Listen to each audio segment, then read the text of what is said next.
¿Eso puedo quitarlo sin problema?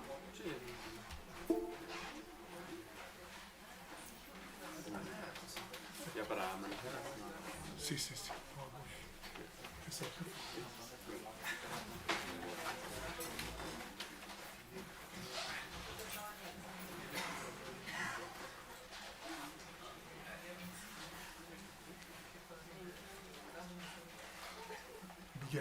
Miguel, ¿puedo quitarla?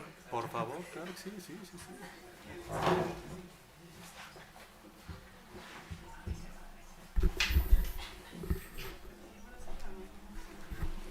¿Ya? Bueno, muy buenos días a todas y a todos. Muchas gracias por su asistencia. El día de hoy tengo el gusto, el placer y el honor de recibir en el instituto al profesor, al doctor Leonardo Morlino. El profesor Morlino ya había estado en alguna ocasión en el instituto, varias veces en México, desde luego, pero ya había estado en el instituto, si la memoria no me falla, entre 2012 y 2013, y había dado una conferencia sobre uno de los temas por los cuales más reconocido a nivel internacional, que era sobre la calidad de la democracia o las calidades de las democracias en América Latina. Y en esta ocasión lo convocamos para una serie de eventos. Este es el primero. Mañana habrá uno en el CEICH, por si están interesados, que organizamos también de manera conjunta. Y este es el primero en el que él hablará sobre representación, izquierdas y populismos. Tengo desde luego aquí la reseña curricular y el currículum del doctor Morlino. Y quizás lo que deba decir de manera general es que es profesor emérito de su casa de estudios, de la universidad donde viene, de Luis, y ha sido impulsor de uno de los temas, decía yo, más importantes en la ciencia política en los últimos tiempos, presidente también de IPSA 2009-2012, si no me falla la memoria, y decía yo, ha sido impulsor de uno de los temas más importantes de la ciencia política, sobre calidad de la democracia, sobre lo que ha estado escribiendo en los últimos años, y también sobre, de hecho, desde uno de los primeros libros también pioneros de los estudios de democratización sobre cómo cambian los regímenes políticos. Su producción académica es muy amplia, creo que es ampliamente conocido no solamente en la comunidad internacional, sino en nuestro país. Y yo quiero agradecerle muy profundamente su estancia y que haya apartado un poco de su tiempo para poder estar en México y en estos eventos que nos interesaba que estuviera. Brevemente, solamente quiero decir que este es un acto que coorganizamos con el Centro de Investigaciones Interdisciplinarias en Ciencias y Humanidades, por eso decía que mañana va a estar allá, y que nos interesaba que desde los distintos temas que él trabaja nos pudiera decir algo o nos pudiera hablar algo sobre lo que nos interesa trabajar o lo que nos ha interesado trabajar en los seminarios en los que hemos estado involucrados con el doctor Jorge Cadena, con el doctor Fernando Castaños, el doctor Julio Labastida, y que están de alguna manera contenidos en el título de esta presentación, Representación, Izquierdas y Populismos. En uno de los seminarios que hemos trabajado, justamente en nuestro foco de interés, ha sido la representación o las representaciones, como lo queramos ver. De hecho, aprovecho y hago un comercial, que tenemos un libro que publicamos en 2019 que se llamó, que tuvo como título El malestar con la representación en México. Y del otro lado, en el otro seminario que hemos trabajado, nuestro interés ha estado en hacer una evaluación, un diagnóstico y una serie de explicaciones sobre cómo actúan la izquierda o las distintas izquierdas en México y qué podemos decir desde distintos ángulos sobre cómo funciona la izquierda o las distintas izquierdas en México. Entonces, por eso y los populismos que les cuento es un tema incluso hoy más que nunca en boga por la amplia literatura que ha salido sobre el fenómeno a nivel mundial y a nivel México. Entonces, esa es la razón por la cual pedimos al doctor Morlino que hablara sobre lo que va a hablar. Y sin más preámbulo, le cedo la palabra. Al final de su intervención, desde luego, podrá haber una sesión para que comenten o pregunten al profesor. Muchas gracias, Leonardo. Muchas gracias, Miquel. Muchas gracias por la invitación y la oportunidad de presentar dos tesis que son conectadas y quizás son ambas discutibles. Vamos a ver. Después tengo la curiosidad también de ver vuestras reacciones. Pero empiezo en otra manera. El título. Si se reflexiona un poco sobre el título y si considera representación, izquierda, populismo, esa no es una conferencia. Esa es, no sé, 3 diferentes cursos, por lo menos. Entonces, por supuesto, entiendo por qué Miguel me había sugerido este título, porque esos son los temas que vosotros interesan más. Pero creo que ustedes todos conocen el mecanismo lingüístico para hacer de un discurso, a parecer muy general, un discurso muy enfocado. Si no se considera representación izquierda y populismo separadas, pero se consideran conectadas, ¿cuál es la conexión? La verdadera pregunta es esta. Eso es el punto más importante. Entonces, yo hago como un buen escritor de text stories a más área. Es decir, voy a decir pronto cuál es el asesino. Voy a decir pronto cuál es la mi tesis. Y la mi tesis es esta. En 2 palabras. Las 2 tesis. Voy a presentar las 2 tesis conectadas. La primera. La palabra mágica es desacoplamiento, decoupling. Lo que ha pasado, lo que pasa hoy es un decoupling, desacoplamiento entre temas y actores. Eso es el primer punto, la primera tesis. El segundo punto es, en este desacoplamiento hay un nuevo protagonismo de la interinstitutional accountability como condición para la supervivencia de la democracia. Esos son los 2 puntos que quieren ser vistos uno después del otro. Pero eso es los puntos principales. Esos son los asesinos por volver a la detective story. Entonces, vamos a empezar con esta pregunta. ¿Qué es la izquierda hoy? En una situación de desacoplamiento. Desacoplamiento quiere decir que hay temas que son típicos de izquierda, hay temas de izquierda, pero hay temas de izquierda al interior de un nuevo contexto, el contexto en el cual vivimos hoy, el contexto al centro del cual está el malestar, la insatisfacción.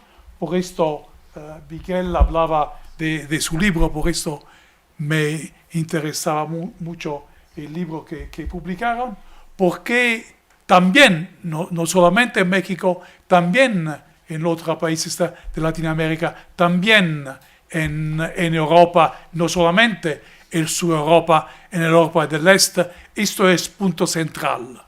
Es decir, la diferencia entre las expectativas, lo que se espera y lo que se ve, que es la realidad en una situación completamente nueva. Eso es el otro punto que no voy a desarrollar todavía, en una situación completamente nueva de comunicación, en el cual el discurso, expectativas, realidad se ve con quizás aún más claridad.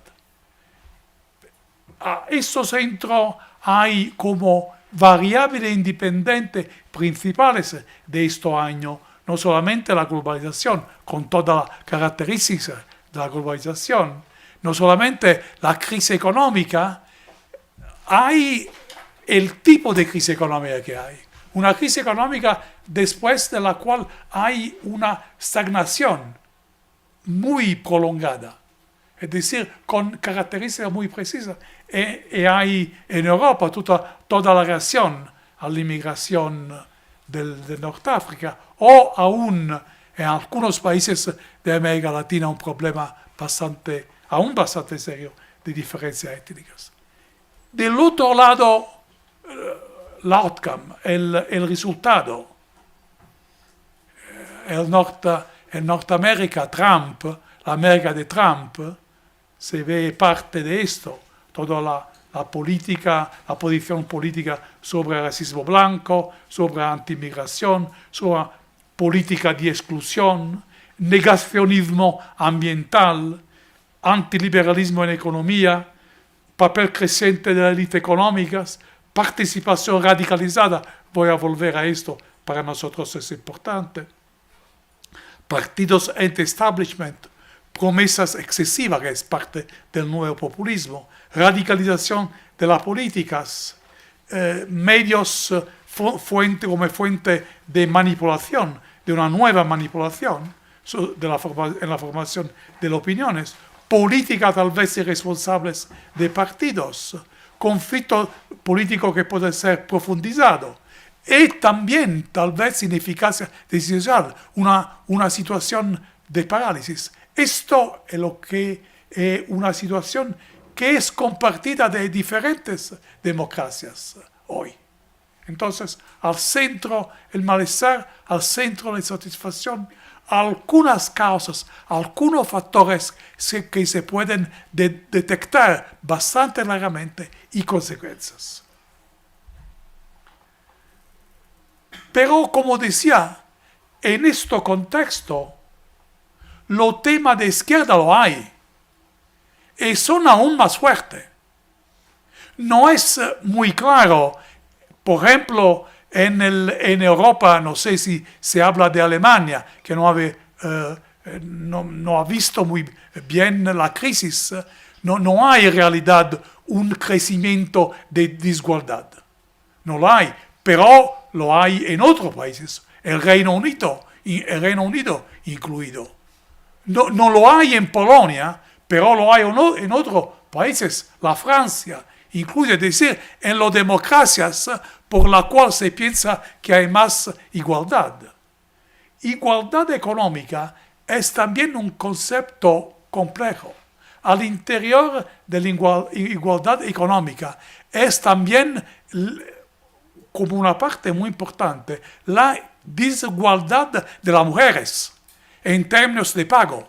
Y hay muchísimos datos sobre esto en todos los países de que podremos discutir, en el cual esto es un punto importante. La desigualdad o igualdad económica es conectada también con el desempleo.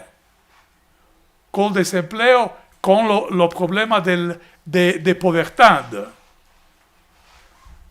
Y eso se ve en todos los países. Desigualdad social. Es lo que se intenta de realizar con el estado del bienestar, con la protección social, con la educación, con healthcare, la cura de la salud, como aspectos más importantes de contrastar esta desigualdad. Desigualdad étnica, es decir, las diferencias de posiciones como resultado de la inmigración o como resultado de diferencia étnica al interior del país. Eso tiene un problema de integración. Hay un problema de diferentes políticas en cada país. Pero lo que quiero decir, hay temas que tradicionalmente eran de izquierda y son aquí, son con nosotros, son muy importantes y son tal vez peorados, tal vez hay acciones de contrasto, sin dudas, de tomar en consideración.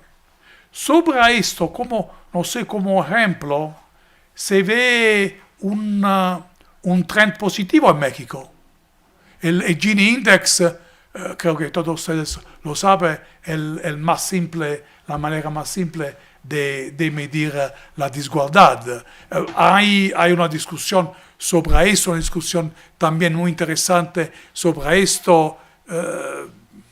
Al final creo que Piketty y otros economistas han buscado una manera un poco más elegante de medir la desigualdad, pero por verdad cuando yo hice una investigación sobre algunos países de Europa que comentaba también Miguel antes, particularmente sobre Italia, España, Alemania, Francia, Reino Unido y Polonia, he medido la desigualdad económica a través de las dos mediciones, los dos métodos. Al final el resultado ha sido lo mismo.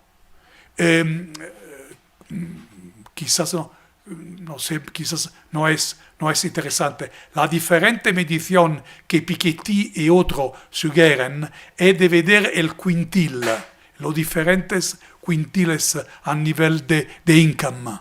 Como decía, al final no hay para nosotros en ciencia política diferencia. Quizás hay pequeña diferencia, es más elegante la manera de Piketty, pero desde un punto de una perspectiva de substancia, de perspectiva muy seria, práctica, no hay diferencia. Entonces creo que el Gini Index es suficiente para entender lo que ha pasado, que en México es positivo, se ve los años.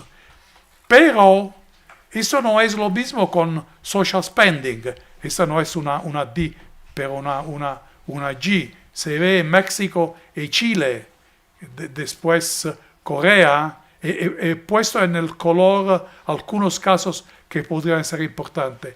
En negro hay la average, hay la media. Los Estados Unidos están aquí.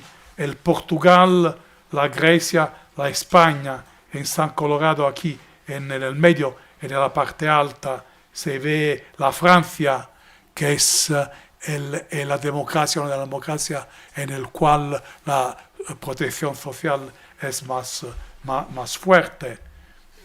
La educación, aquí se ve, hay datos hasta a 2015, datos fiables que no son muy recién, en el cual hay un up and down, bajo, alto de la educación, una tendencia más reciente de a mejorar la educación, como de a mejoramiento de la healthcare.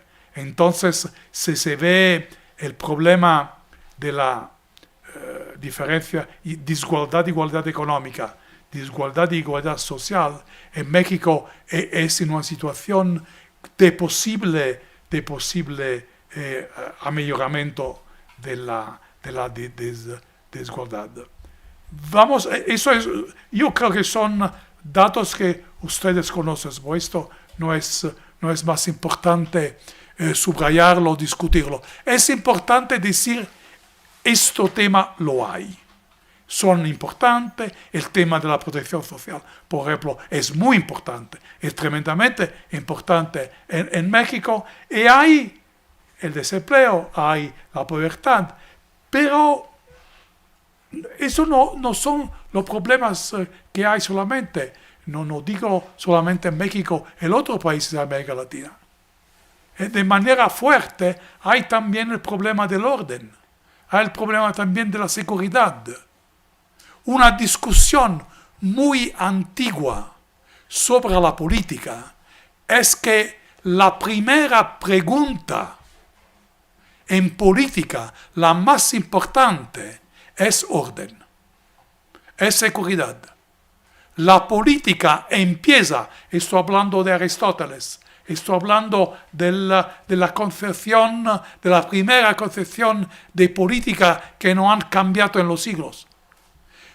Cuando se va a ver los sondeos, la respuesta es la misma.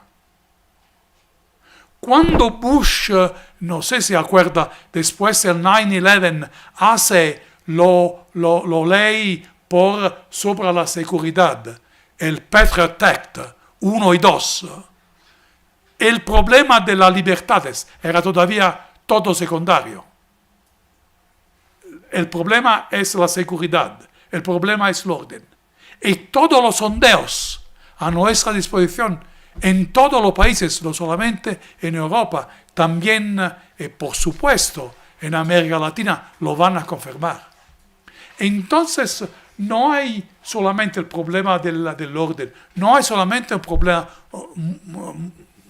mucho fuerte, muy relevante de corrupción, hay también un problema como lo hay en Italia, cuando se hay en el sur de Italia, alguna área de la Sicilia, alguna área de la Campania, de control del territorio para criminales organizadas.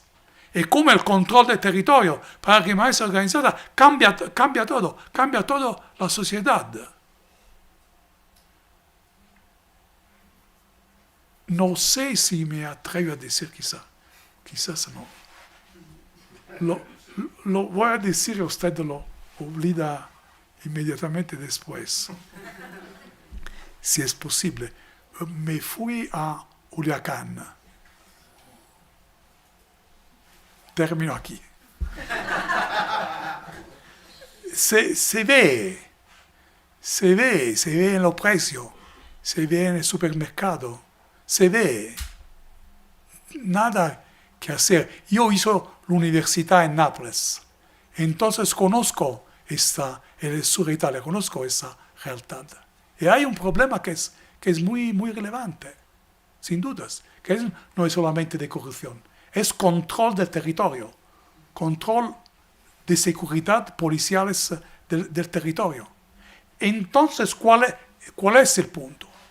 Hay tema muy importante de izquierda y hay otro tema importante que tal vez han sido tema de derecha. Y tal vez esos temas de derecha parecen más importantes de los temas de la izquierda. O por lo menos parecen apoyados para grupos sociales y económicos más poderosos. Lo se puede decir también en esta manera.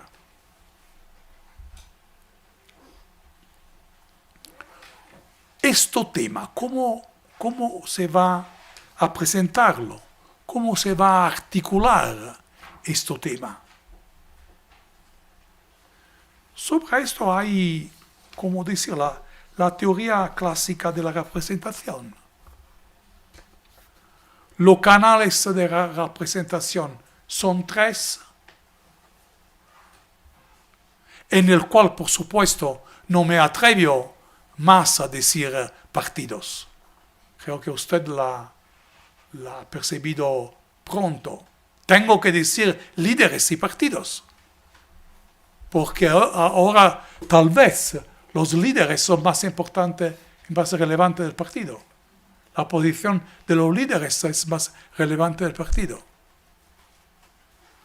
Creo que a Andreas Schedler, un colega que es profesor aquí en México, ha publicado sobre una revista alemana un artículo sobre Trump en el cual, entre las cosas, subraya cómo la política de Trump nos empuja a ver cómo un líder es importante, como hay un hecho idiosincrático por el cual Trump nos constringe a un poco olvidar todo el discurso, el análisis estructural que nosotros hicimos por años y a subrayar la relevancia del de un político.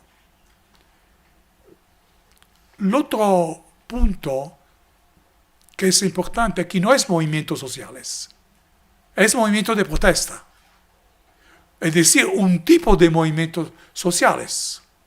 Y creo que el año pasado, en los meses pasados, si ustedes piensan a Chile, a Bolivia, a Ecuador, quizás un poco a México, no sé, usted sabe más que mí si México tiene que ser involucrado en esta lista.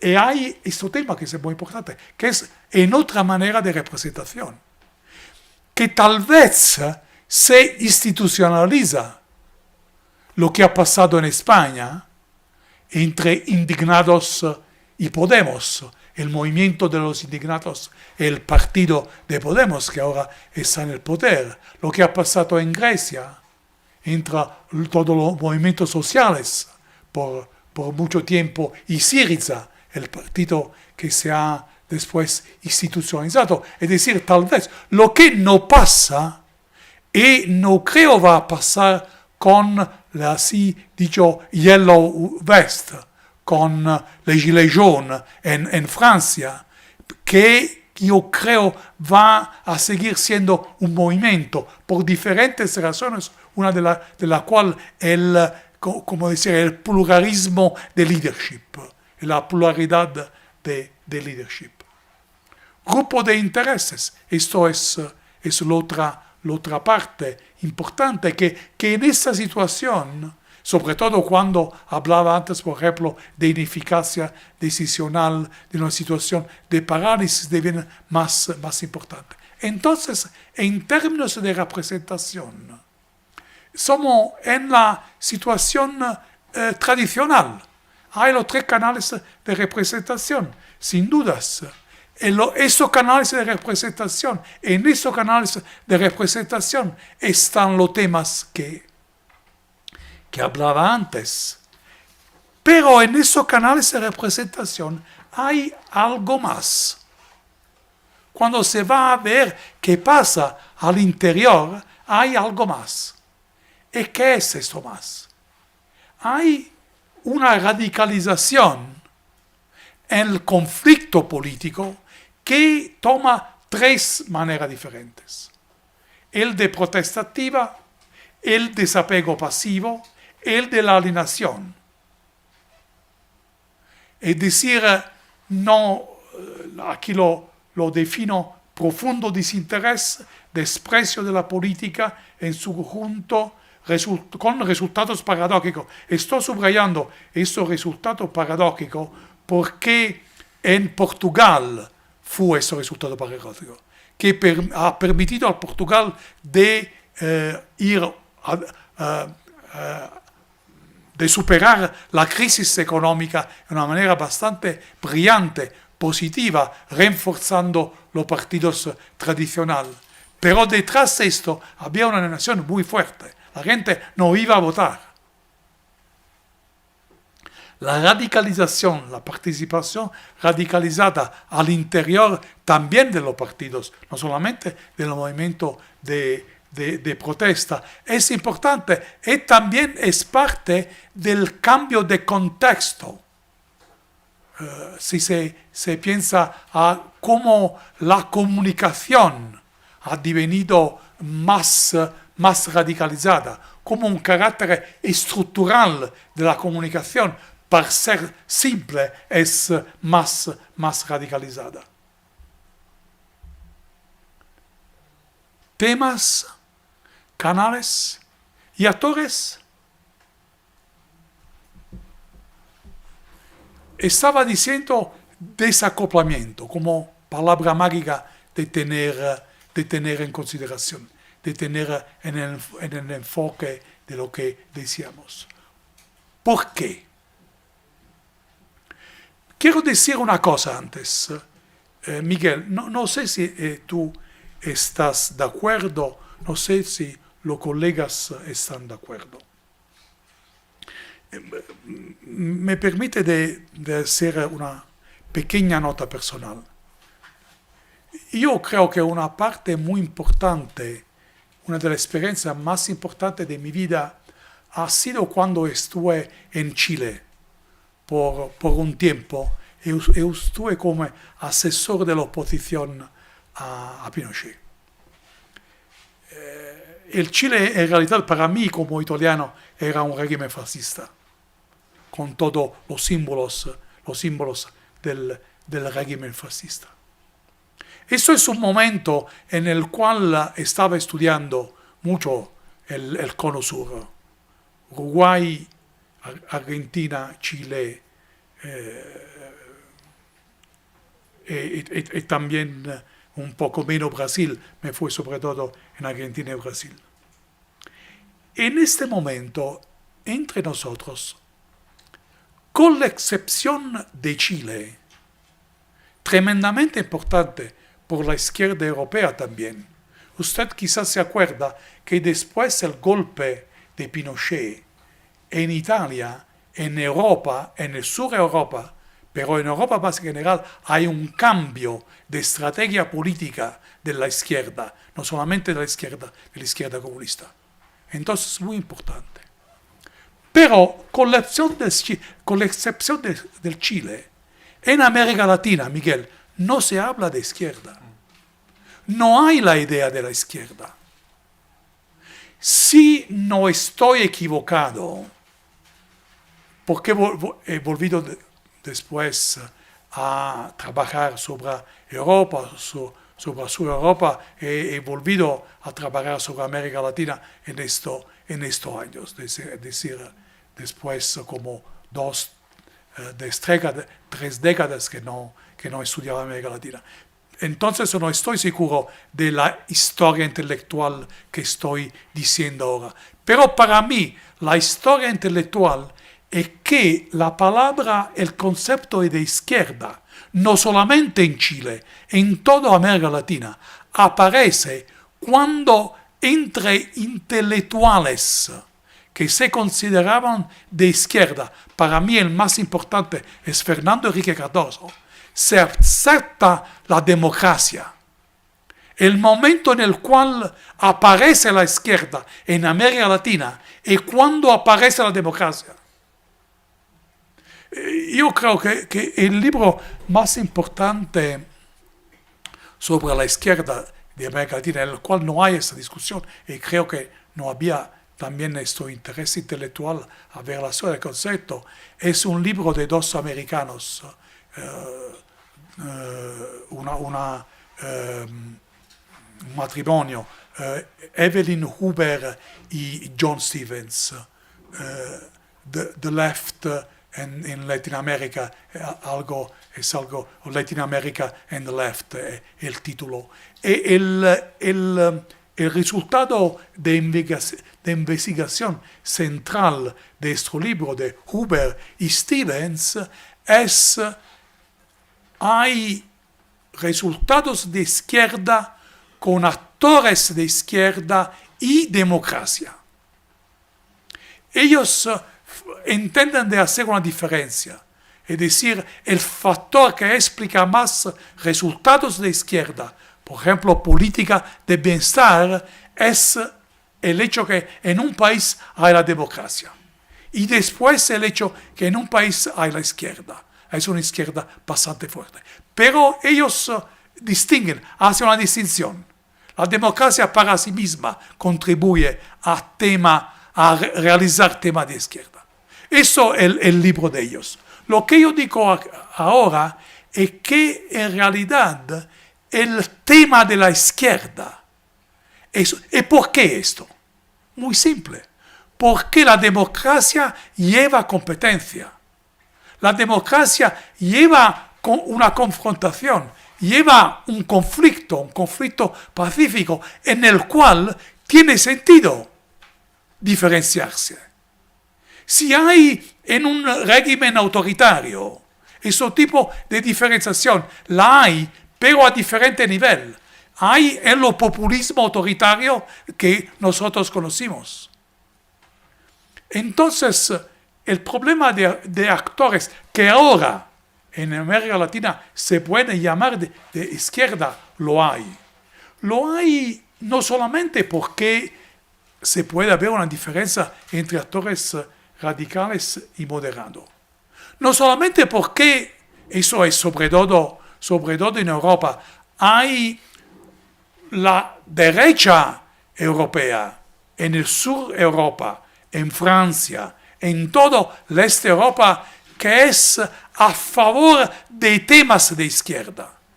En Polonia hoy, el partido Law and Justice, Derecho y Justicia, es el partido que ha desarrollado más temas de bienestar, más temas que son típicamente de izquierda. El Front Nacional de Marine Le Pen es mucho a favor del bienestar, de temas de izquierda, de la igualdad social. Eso es curioso, eso, como decir, es una confusión. Es una confusión en la cual hay no solamente el hecho que la vieja hipótesis de la literatura en la cual se realiza tema de izquierda, si hay actor de izquierda, no es más relevante. Como decía el libro de Huber, que ha sido publicado en el 2012, y de Stevens, un libro muy importante, creo el más importante sobre esto, pero hoy no es más relevante. Hay un problema de nuevos actores que no se entiende si son de izquierda o de derecha. Esto es, por esto decía el desacoplamiento, es la palabra mágica. Tema de izquierda con actores que puede ser de izquierda, puede ser de derecha, puede ser una posición ambigua, en la cual sobre todo, esto es el punto fundamental, sobre todo no se acepta la componente liberal de la democracia. Y aquí está la segunda parte de la mi análisis. Los nuevos actores no aceptan, esto pasa en Hungría, esto ha pasado en Hungría, esto ha pasado en medida con características diferentes en Polonia, en la República Checa, en esos países de la Europa del Este. Esto pasa en Italia también. Esto hay un problema en Italia también. Esto, yo creo, hay un problema que es aquí, no solamente de México, pero también de otros países de América Latina. En realidad, por ejemplo, el libro, la investigación, como decía, lo subrayo, muy buena, de Huber y Stevens, no tratan de Corea, no tratan de Chávez, no tratan de toda la experiencia de actores, de líderes autoritarios y populistas, se puede decir en manera rápida, que han sido importantes en América Latina en estos años. Yo creo que no es importante ver el aparecer creo que he hablado mucho.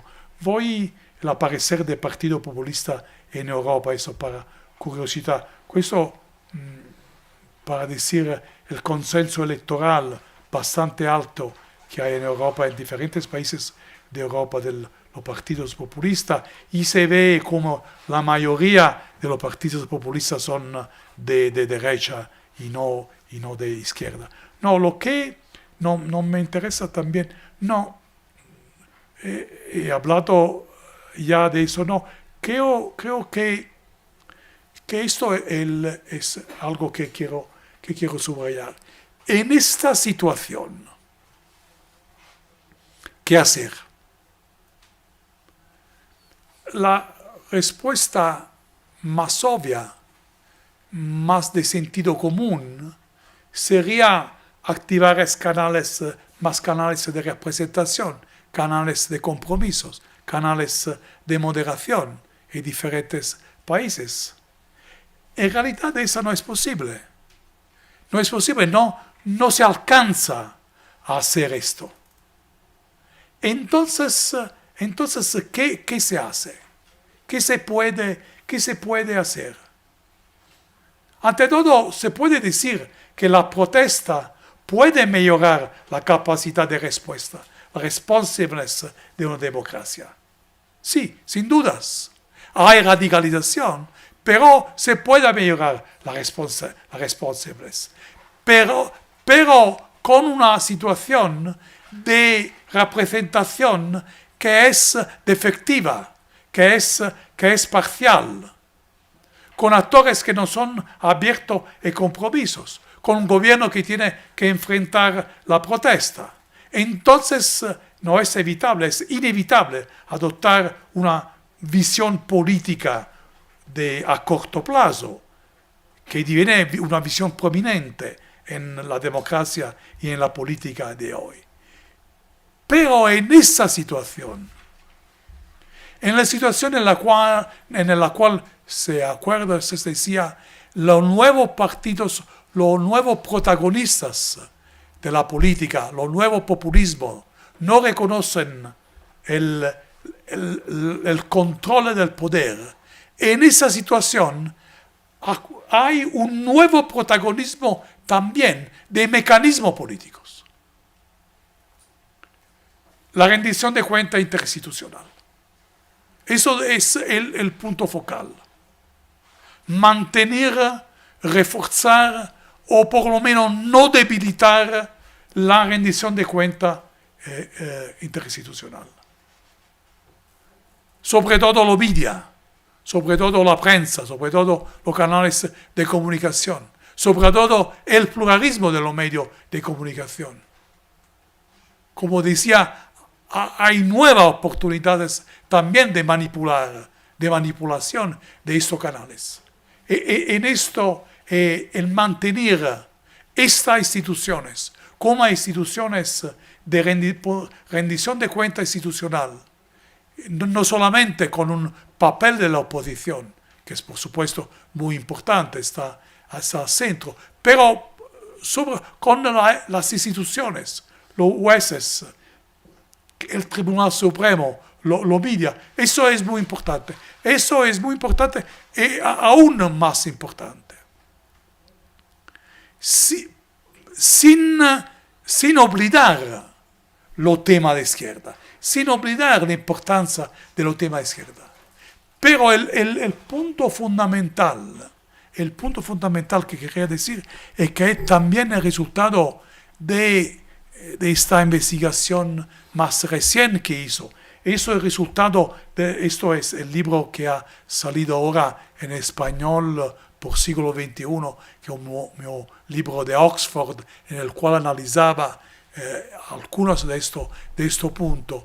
El hecho es que temas de izquierda no se pueden realizar sin mantener y garantizar las libertades. Las libertades no se pueden mantener y garantizar sin rendición de cuenta interinstitucional. La democracia es un mecanismo en el cual todo está conectado. Sí, sobre eso podría ser un poco irónico, que quizás me perdona, quizás usted se acuerda que la historia, la anécdota, es que las últimas palabras de Franco antes de morir era todo está atado. Porque Franco había organizado un mecanismo institucional por el cual el primer ministro era nombrado para miembros del franquismo y todo esto. El resultado ha sido democracia. Franco estaba totalmente equivocado, pero Franco decía todo está atado. Ahora yo estoy diciendo todo está atado. Espero que no me voy a equivocar. A soportar lo que yo digo es como decir la investigación empírica. En la situación en la cual no hay rendición de cuenta, y lo veía ahora en mi investigación en Polonia, no hablo de Hungría, en la cual la situación es muy peor, hablo de Polonia, las libertades personales, las libertades de los individuos, las libertades de los ciudadanos han sido limitadas, han sido cortadas. Entonces, si no se tiene presente si no se tiene presente la rendición de cuenta institucional, se limita a las libertades. La libertad es conectada a los temas de la izquierda, a la realización de los temas de la izquierda, del bienestar, de la igualdad económica y de la integración como resultado de luchar la desigualdad étnica. En esto está todo atado. Y detrás de esto hay el imperio de la ley. Detrás de esto hay la lucha a la corrupción, hay la lucha al control del territorio, al control civil de los militares, hay la independencia de los jueces.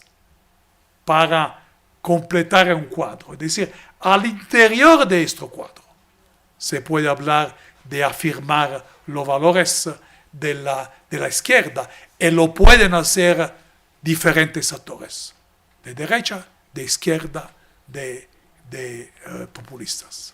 Eso es como decir, la revolución en la democracia que ha pasado en estos años. Si reflexionamos sobre estos años, eso es. Tendremos que aceptarla con toda la contradicción.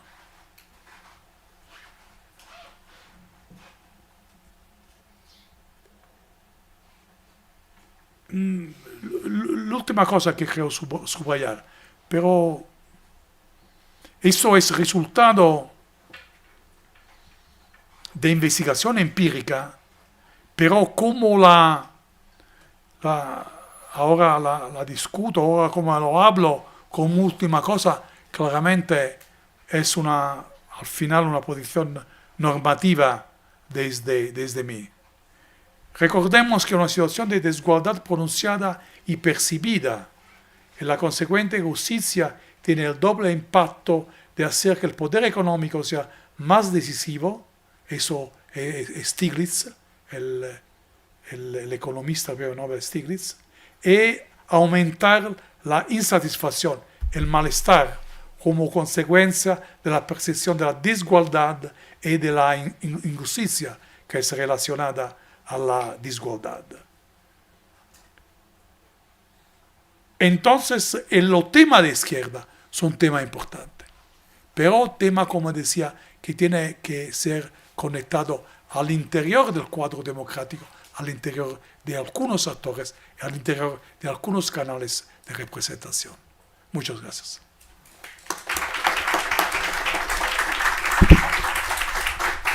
Muchas gracias a Leonardo Morlino por esta interesante presentación, explicación y reflexión sobre los vínculos entre representación, izquierdas y populismos, pensada a partir de distintas experiencias de los últimos años en distintos países del mundo.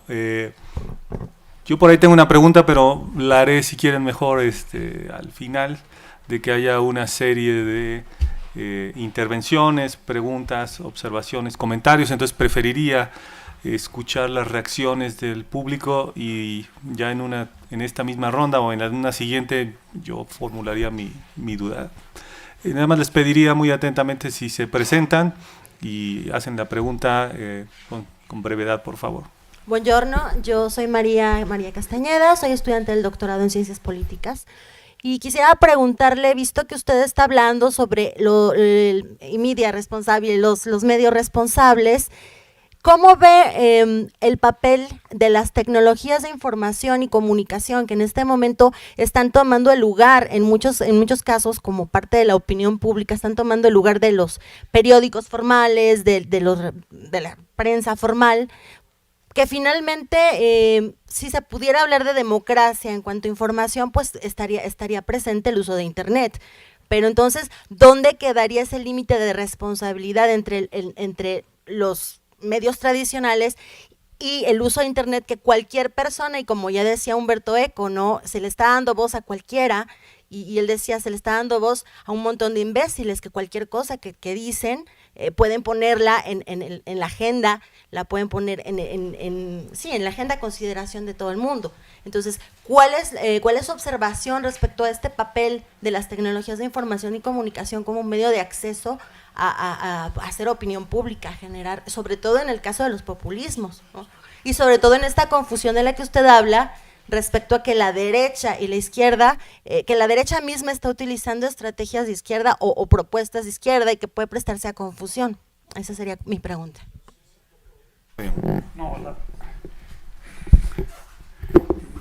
Gracias por la demanda. En realidad es una demanda muy perceptiva para usted, porque la puso yo también.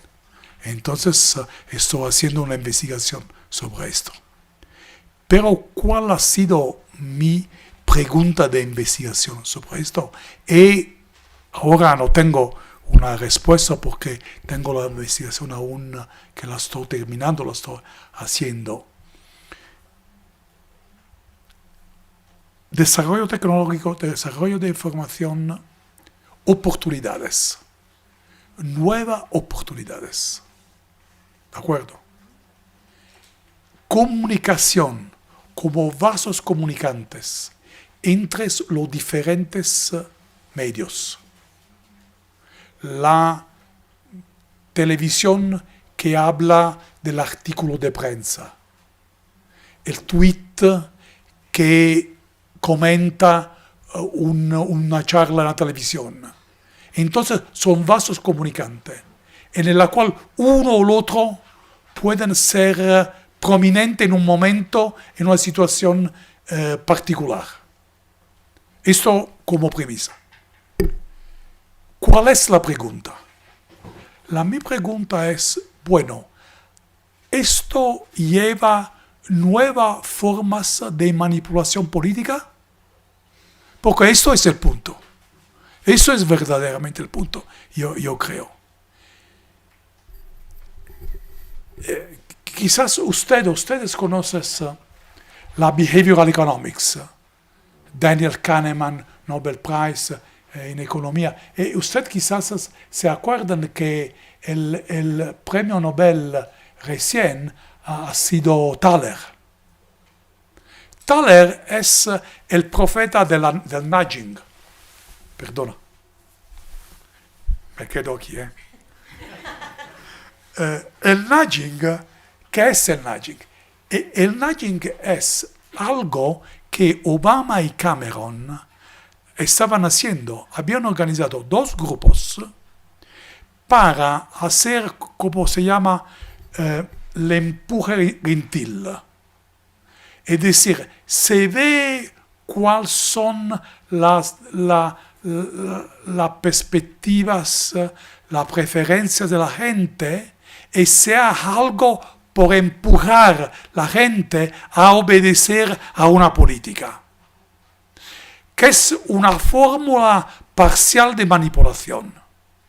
Es decir, a nivel de teoría de la comunicación, hay formalmente, hasta ahora, 2 respuestas a mi pregunta. La primera es, se trata de acelerar, se trata de subrayar, de empujar lo que ya existe. Entonces la manipulación la hay, pero es una manipulación parcial. La otra respuesta en esta literatura es la respuesta que dice el problema es dominar el espacio de los medios. Es decir, por ejemplo, esto se ve analizado muchísimo datos de tweet. Porque ahora, como creo que usted sabe, eso no se puede más analizar, no tenemos más datos sobre Facebook, que sería muy bueno, muy importante, pero no tenemos datos. Bueno, la idea es que las elecciones se van a vencer cuando un líder, un tema, diviene prominente a nivel de espacio de social network. Eso es la segunda respuesta que hay ahora a nivel de investigación. En realidad, esto es un tema antiguo en ciencia política. Había un clásico de la ciencia política, The Art of Manipulation, ¿no?, que hablaba de cómo la verdadera manipulación es a nivel de élite. Es decir, la creación de un partido, el cambio de ley electoral, el cambio de ley o regla sobre el Tribunal Supremo para venir a un punto más importante. Esto es lo que hace la manipulación. Que es una manipulación indirectamente también de la gente, que es una manipulación tal vez directa. Porque en el momento tiene una elección entre, vamos a decir, 9 partidos, otros partidos, o hay un partido que ha cambiado desde un partido de centro hasta un partido de derecha, hay una manipulación efectiva de la opinión. Eso es el cuadro de la investigación hoy a nivel de influencia de los medios. Entonces, sí, hay manipulación. Pero hay diferentes maneras de manipulación. Parcial, del tipo nudging, o de ocupar el espacio de comunicación, o de manipular las reglas y crear nuevos actores. Yo creo que esas son las tres respuestas que vienen de la psicología de la comunicación, de los medios, de 3 diferentes disciplinas, se puede decir así. Gracias. Mi nombre es Ángel Cermeño. Soy nada más que pasen el micrófono, por favor. Entonces vamos uno por uno, ¿está bien? Sí, me gusta más, Sí. porque tengo la posibilidad de Gracias. contestar. Está muy bien. Mi nombre es Ángel Cermeño, soy profesor de Ciencia Política en la Universidad Autónoma de la Ciudad de México. Es un placer escucharlo. El primer libro que conocí de usted es ya algo viejito, Democracia y Democratización. Es un estupendo y estimulante texto. Voy concreto a la pregunta. Acoplar, desacoplar es el eje de su conferencia. Los ingredientes son el populismo, un poco como consecuencia, como efecto. La causa, una izquierda que pierde el rumbo y deja que la derecha le robe los temas. Pero sobre todo la verdadera causa es desacoplar. La democracia se desacopla, la representación se desacopla de lo representado. ¿Iría por allí? Ahora, si este es el esquema general, creo que la anterior pregunta viene también con el espíritu de lo que yo le quisiera preguntar. La búsqueda de soluciones que usted plantea aquí, si lo entendí bien, y si no lo entendí bien me disculpo, que usted plantea, ¿no sería demasiado circular?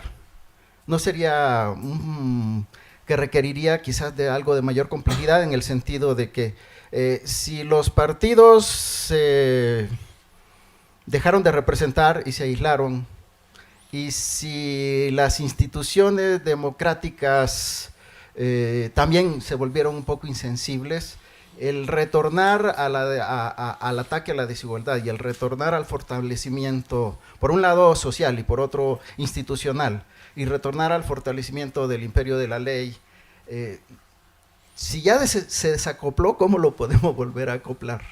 ¿No sería muy circular la propuesta de respuesta? Muy amable por escuchar esta pregunta. Sí, es así, ha habido un cambio en la izquierda, sin dudas, muchísimo. Particularmente esto es el problema de la izquierda en Europa.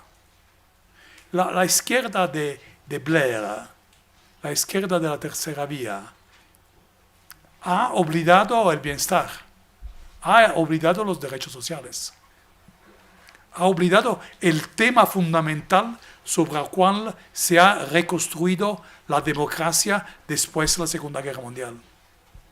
Entonces es un problema muy importante. Pero tenemos que ser, como decir, no ideológicos sobre esto.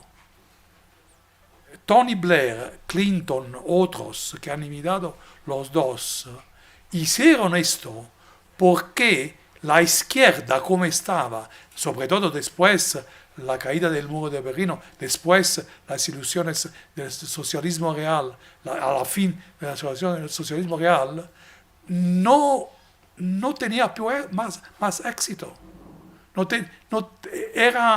Y después el cambio, en realidad Tony Blair tuvo un diseño, un largo diseño en el cual entonces tuvo éxito, Clinton tuvo éxito, pero era una visión, como decir, a corto plazo de ellos. Ellos pensaban a cómo vencer las elecciones, no a cómo haber un actor de izquierda que puede seguir en vivir al interior de la democracia.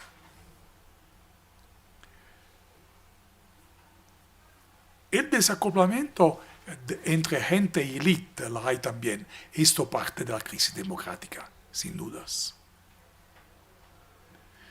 Es circular.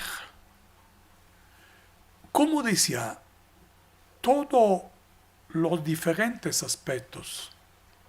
Eso es un punto que es importante de teoría empírica de la democracia.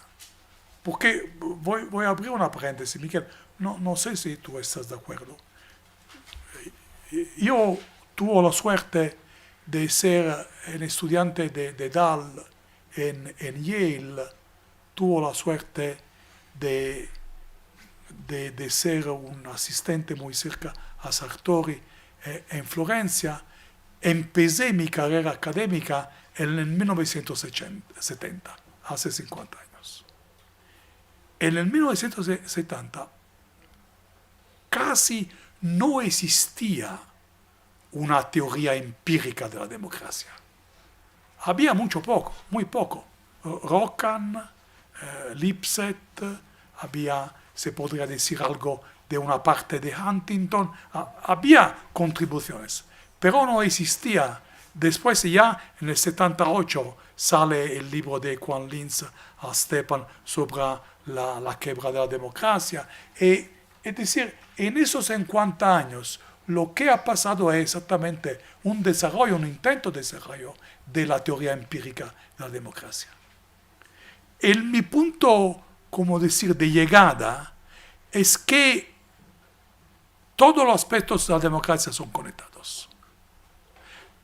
Hasta a una cierta medida son conectadas. Si no son conectadas, no es más democracia.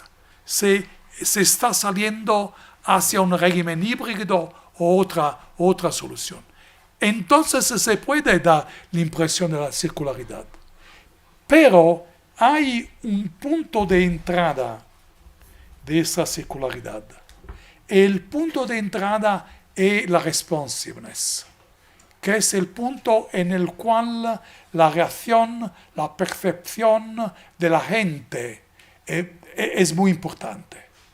No hay solamente un contexto que cambia y que cambia también la regla de la democracia. Eso es muy importante de entender. Es decir, cuando se habla de competencia política, y cuando se hablaba antes de comunicación, el desarrollo tecnológico y el desarrollo de la información cambia la manera de hacer competencia.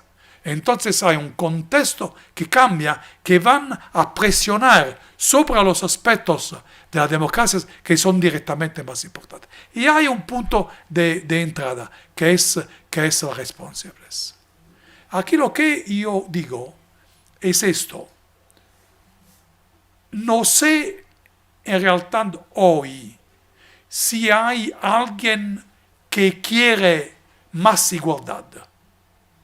No lo sé, porque como lo he preguntado, yo hice un sondeo muy largo con otros colegas en 30 países de Europa.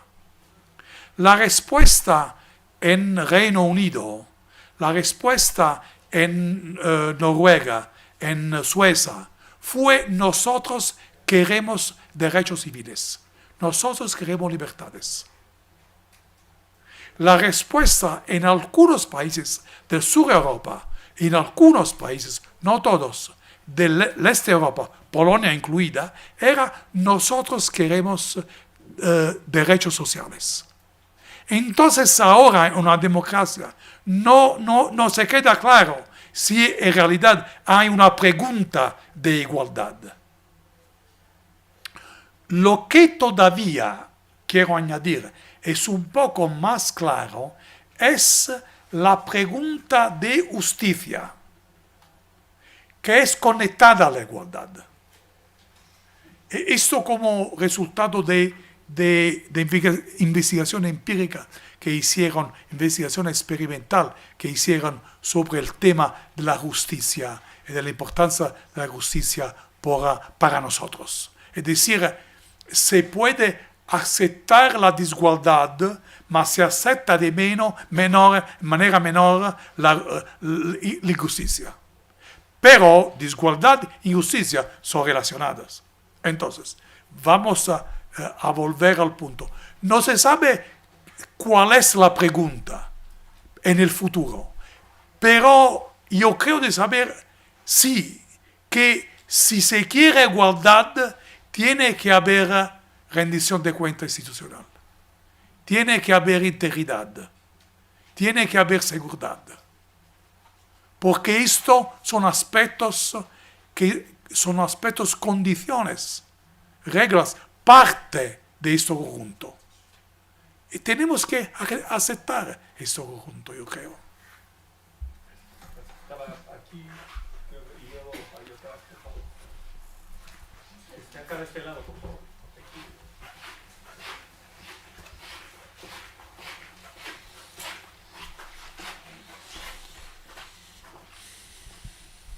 Buenas tardes, maestro Morrino. Mi nombre es Fabián Castro, soy estudiante de la maestría en Estudios Políticos y Sociales y mi pregunta es, ¿en qué sentido se desarrolla este desacoplamiento entre actores y temas? Y la pregunta está un poco contextualizada con esta percepción que tengo ahora después de haber escuchado la exposición.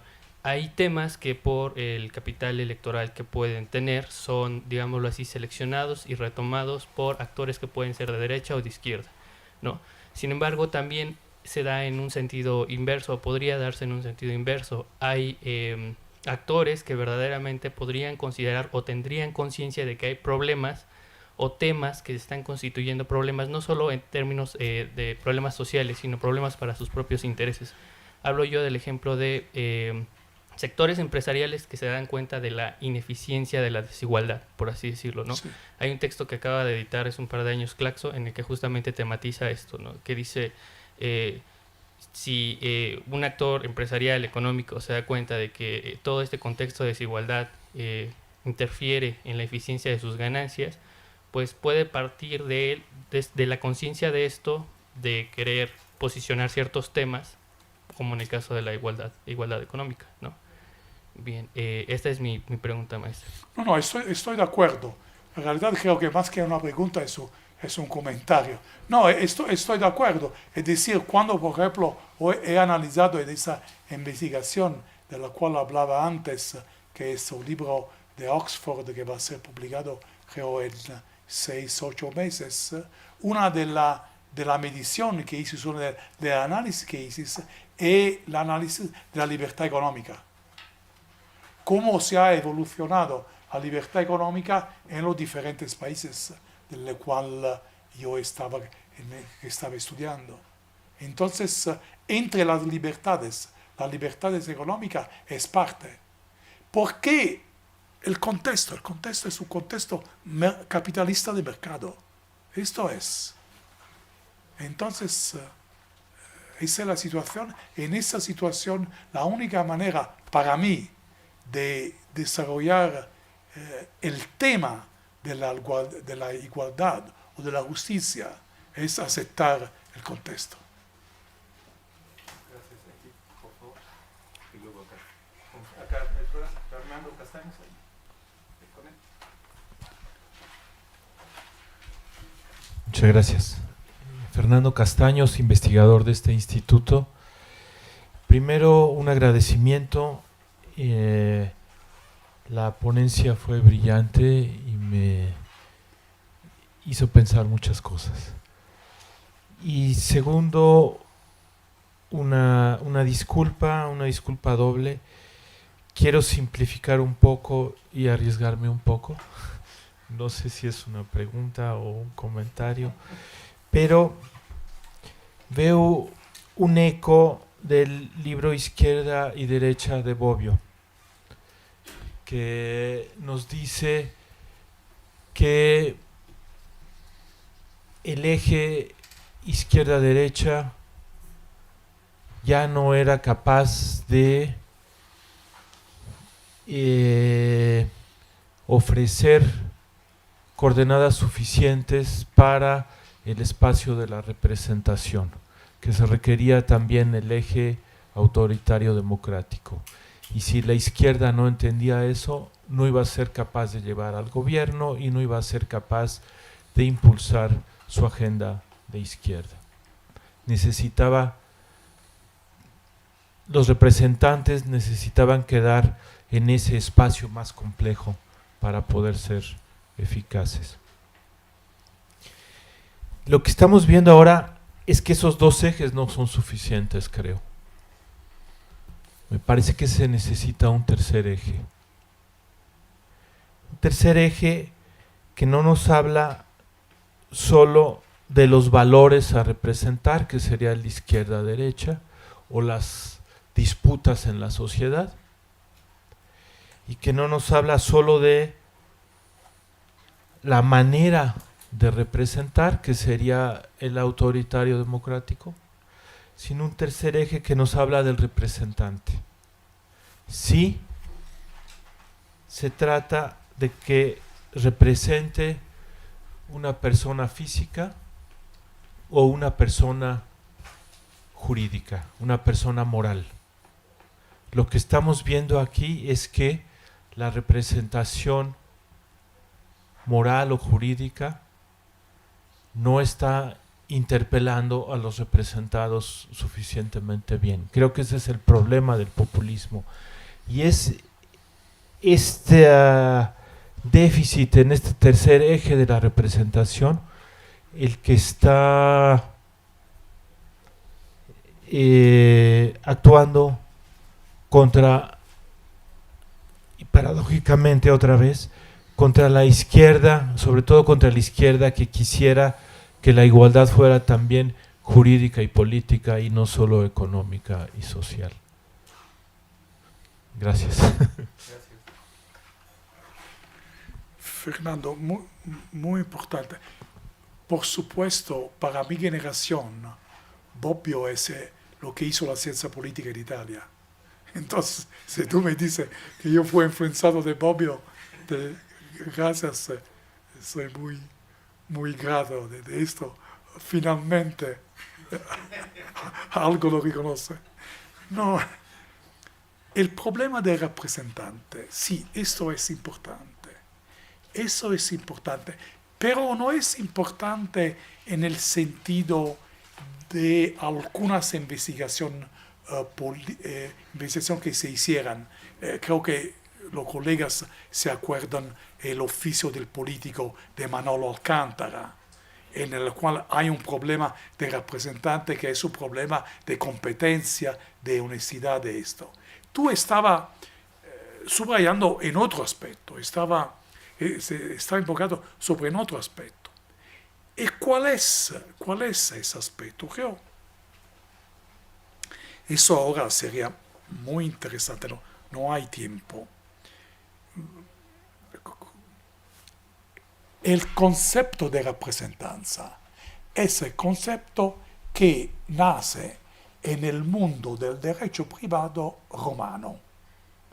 Es representancia individual.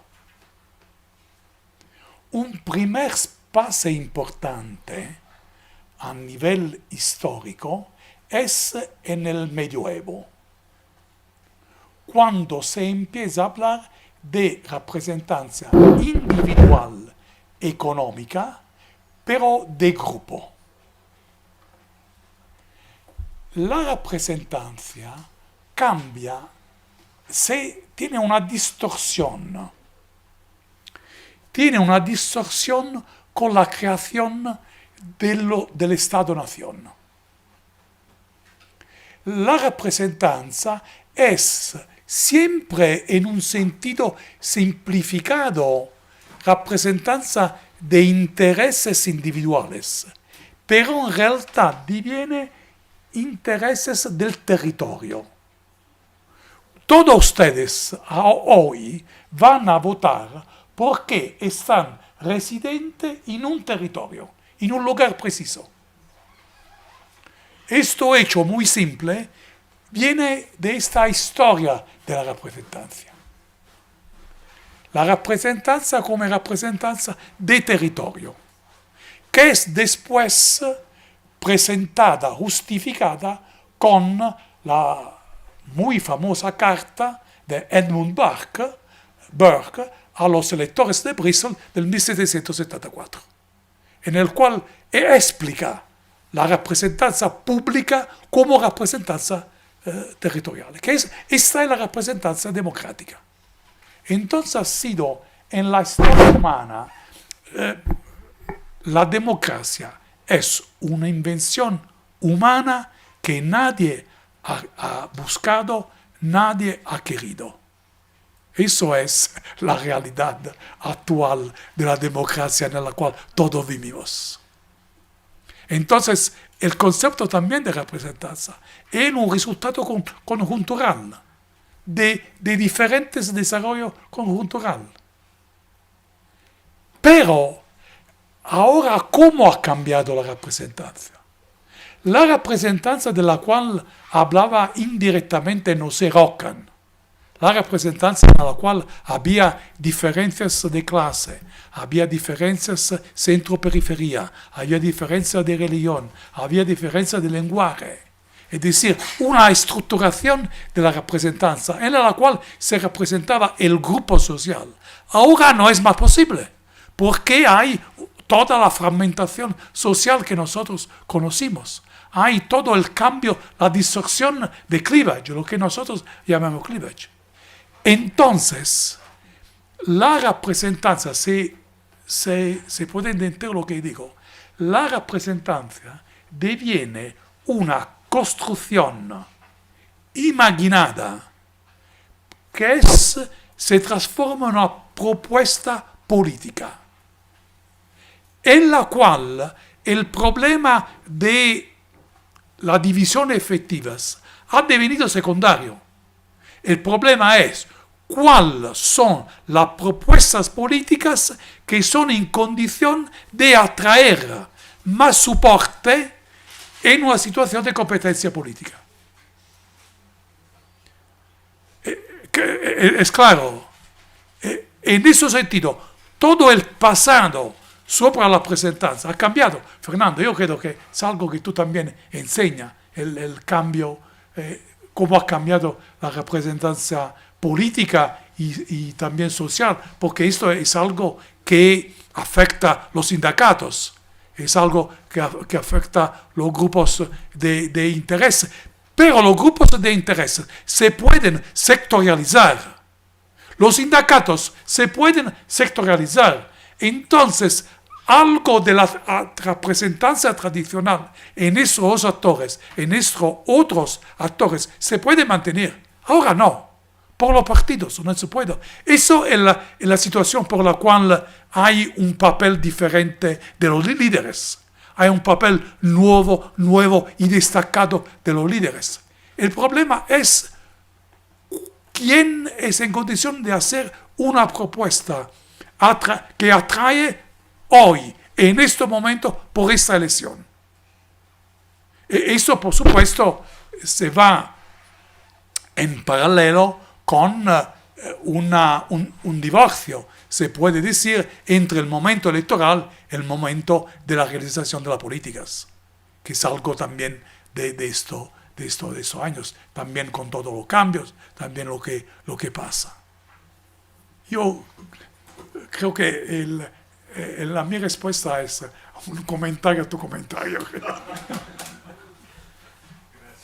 Estaba aquí y luego ahorita acá. Ahorita pasamos para allá, entonces nada más primero. Bueno, mi nombre es Santiago Buijosa, estoy en la licenciatura de Sociología aquí en la Facultad de Ciencias Políticas. Primero que nada, pues Yo no soy muchísimas- sociólogo, perdona. ya sé. Pero mi pregunta es, si tenemos en el contexto actual, del que usted mencionaba, que pues al final es un mercado capitalista, y tenemos contrapuestos estos dos actores, tanto aquellos que soportan temas de derecha como de izquierda, y vemos que están apareciendo pues todos estos populismos, ya sean igual de izquierda o de derecha. No, entonces eso significa un fallo en la democracia, y si lo es porque la democracia responde al final a este contexto directamente, a la economía, y en ese caso, entonces la opción que la izquierda debería de voltear es optar por nuevas formas de intercambio, de producción, o bueno, esa es mi pregunta en Sí, realidad. sí, no. No, es una pregunta difícil. Bueno, en el momento en el cual en todo el mundo el sistema capitalístico de mercado, es decir, también en China, en Rusia, por decir, los dos posibles países que podrían ser protagonistas de alternativa, no existe. La propuesta que tú haces no es practicable. Pero,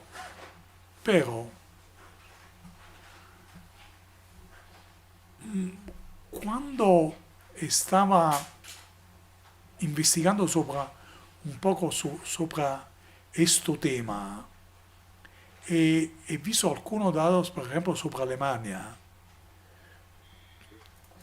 Tú sabes que en Alemania los trabajadores, los sindicatos son bastante involucrados en la gestión de las empresas.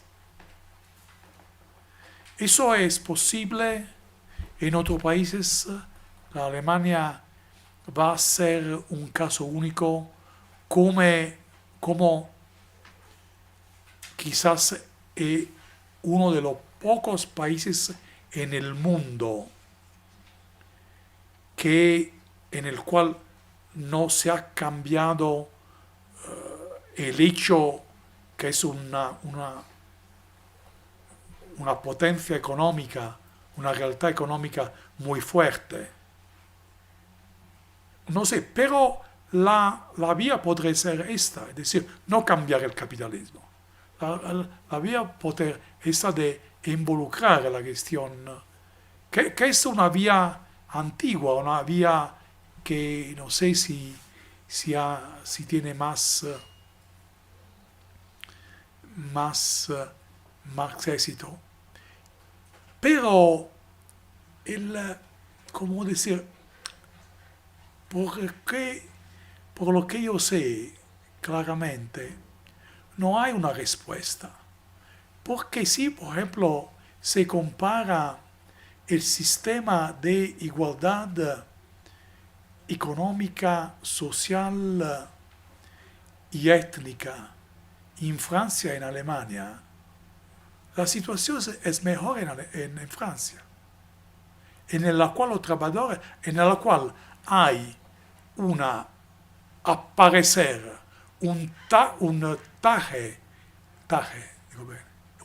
rate, una tasa de sindicalización mucho más baja que en Alemania. Muchísimo más baja. Por decirte una cosa, en Francia 8%, en Alemania es algo como 15%, en Italia 35%. Pero la Francia, entre Alemania e Italia, de las tres, pero también de los países, de todos los países europeos, con excepción de los países del norte de Europa, es el país con más fuerte estado de bienestar, con más fuerte intento de luchar contra la igualdad, a pesar de una situación hipermayoritaria a nivel político constitucional, a pesar del hecho, como decía, que los trabajadores no están involucrados en la gestión a pesar de la marginalidad del Partido Comunista. Entonces, no hay una respuesta simple y fácil en todos los casos. Por lo cierto, tiene que quitarte cualquier idea de cambiar el sistema capitalista.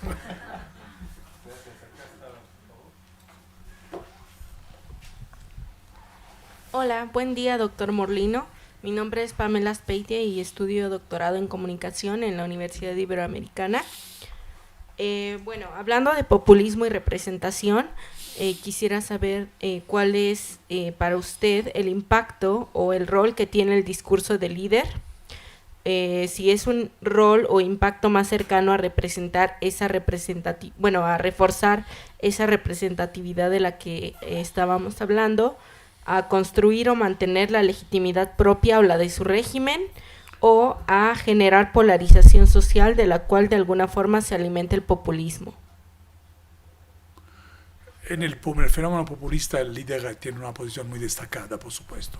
No, yo creo la cosa quizás más importante que quería un poco decir, he leído mucho los discursos que hizo Orbán. Ha sido un momento en el cual Orbán era un líder liberal. Estoy hablando del 2000. Hizo en el momento una fase en la cual conocí muy bien Orbán. Me hablaba, me convocaba en Budapest, se hablaba en grupo, o sea, él era otra persona. Simplemente, cuando hablo de la Hungría, hablo de un Orbán 1 y un Orbán 2. El Orbán 2 es el actual, que por supuesto es un político, como era entonces, cuando era primer ministro, muy joven. Entonces, en el 2000, muy listo, muy inteligente, también bastante culto.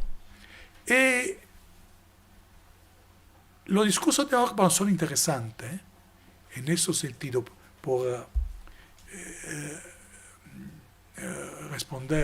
contestar a tu pregunta, son bastante importantes porque cuando lo has leído, dan una narrativa muy lúcida de lo que hace, de lo que se propone de hacer, de sus objetivos y de justificación de sus objetivos.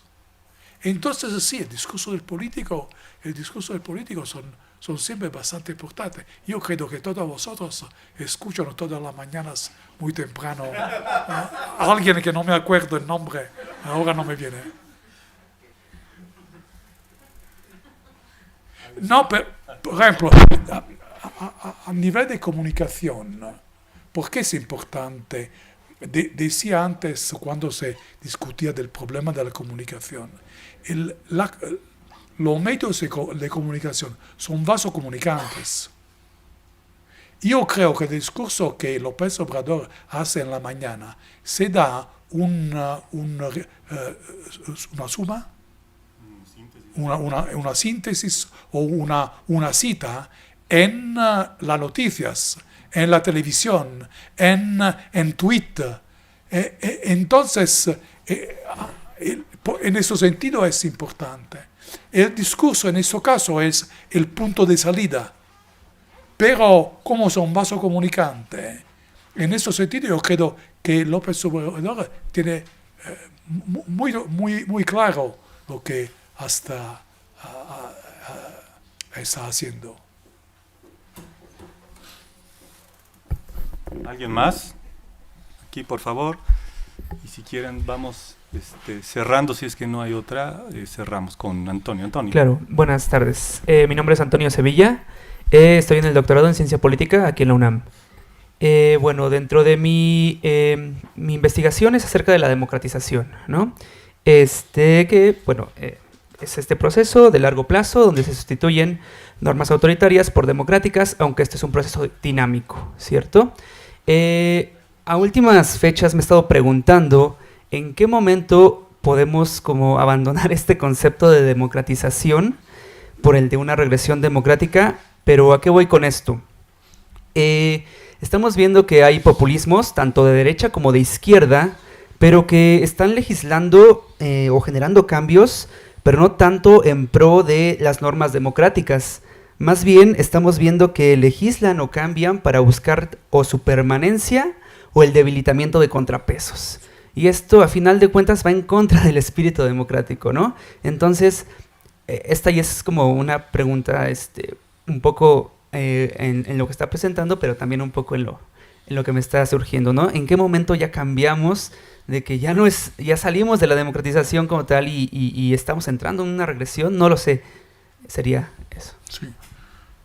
No, bueno, cuando intenté un poco de dibujar un framework sobre la teoría empírica de la democracia, hablaba de diferentes procesos de instauración, de consolidamiento, de crisis, de deterioro, también de la democracia, de profundización de la democracia al interior del discurso sobre la calidad. Entonces, hay diferentes procesos. La democratización es el tema más general que subsume algunos procesos: instalación, consolidación, profundización. ¿De acuerdo? Eso es el punto que tiene.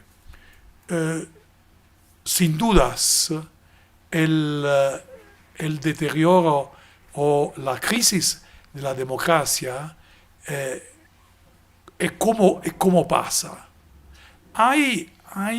Cuando he estudiado esto, y lo hizo bastante reciente, hace algunos meses, sobre todo con la idea de estudiar, en ese caso, la Hungría, la Turquía y la Polonia, en la cual no hay crisis democrática. Hay crisis democrática en Hungría, hay crisis democrática en Turquía, no hay crisis democrática en Polonia. En Polonia hay deterioro democrático. El problema es ver un poco más exactamente los fenómenos. Y por supuesto, como tú decías, como yo subrayaba antes también, el problema es la rendición de cuentas interinstitucional, el debilitamiento de la oposición, el control de la oposición, el control de los recursos por la oposición. Yo hice algo, no sé si mañana voy a dar una charla sobre esto. Hizo bastante precisamente una investigación sobre todos estos países y también algunos países de América Latina y ver las constantes. Y hay en realidad al final un menú de deterioro. Hay algunos aspectos que vuelven, son siempre los mismos. Me quedo aquí. Bueno, muy bien, gracias. Yo quisiera, si quieren aplaudimos desde luego. Solo quisiera cerrar, no sé si finalmente termina haciéndolo como pregunta o como comentario, pero quisiera decir algo que hace eco con lo que algunos de los que están aquí presentes dijeron y que está relacionado con lo que platicábamos hace un rato. Y es, a ver, déjame formularlo así, pensando en los términos de tu presentación. Las democracias producen populismos, es decir, o para ser más preciso, permiten que líderes populistas asuman el poder y conviertan o hagan sus gobiernos populistas. Y siguiendo los términos de lo que tú platicaste aquí, eso implica un tipo de respuesta al desacoplamiento entre élites y gente. Porque, bueno, creo que es más o menos claro, en el estándar de la literatura el populismo implica un contacto directo del líder con el pueblo, con la gente, en fin. Y hay que ese es un tema importante que seguramente luego platicarás, y está el tema de qué haces con las instituciones. Entonces las instituciones terminan siendo una especie, y esto es una caricatura si quieren desde luego, una especie de estorbo al contacto y al gobierno del populista. Entonces el populismo es una especie de respuesta. Quizás no sea la única respuesta, pero es una respuesta en democracia que puede ser, y eso es clarísimo, de derecha o de izquierda. Mi punto es, si el desacoplamiento, y aquí me hace eco lo que decía Ángel, el desacoplamiento se puede resolver abriendo más canales de representación y o, como creo que lo dijera el mismo Gerardo Munk en algún momento, impulsando más democracia. ¿Cómo puede ocurrir eso si justamente los populismos terminan siendo un riesgo para la democracia? Entonces, ¿qué tanto tendremos que esperar? Y si en la espera, en realidad, lo que vamos a tener es una vuelta al autoritarismo. Entonces, se desactiva la democracia. Entonces, por eso decía que no sé si es pregunta o comentario, y creo que ya que lo pienso bien es una preocupación, ¿no?